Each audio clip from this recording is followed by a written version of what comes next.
ကန်ဆိုးတယ်တော့ဘယ်တော့မှမတွေးနဲ့ကန်ကကောင်းမိတာကန်ကောင်းမိတာလူဖြစ်နေတာကကန်ကောင်းနေတာပဲမဟုတ်လားလူဖြစ်နေတာကကန်ကောင်းနေတာလေလူမဖြစ်တဲ့တတ္တဝါတွေအများကြီးလူဘဝကိုမရတဲ့ပုံကိုယ်တွေအများကြီးတန်တရာမှာငရဲကြတဲ့လူတွေအများကြီးတိဆံဘဝရောက်နေတဲ့လူတွေအများကြီးအပယ်လေးပုံဟိုပိတ္တာဖြစ်နေတဲ့ပုံကိုယ်တတ္တဝါတွေအများကြီးသူတို့နဲ့ရှင်လို့ရှင်ကိုက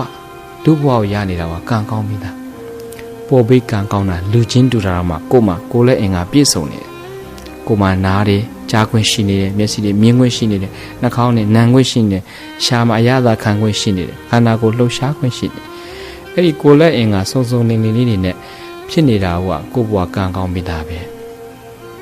ဒီတဲ့ပေါ်ပြီးတော့ကန်ကောင်းအောင်ပြောမယ်ဆိုရင်လူလည်းဖြစ်လာတယ်ဖယားသာသနာနဲ့ကြုံတွေ့နိုင်ဗုဒ္ဓဘာသာလည်းဖြစ်ခွင့်ရနေတယ်ဆိုရင်ဗုဒ္ဓဘာသာဝင်ရှုထောင့်ရအားလုံးက perfect ပဲဘဝဘာမှမကျင်တဲ့ဆရာဘူးမရှိဘူးဘာမှအလိုမကျဖြစ်ဆရာအကြောင်းမရှိလူတွေမှာ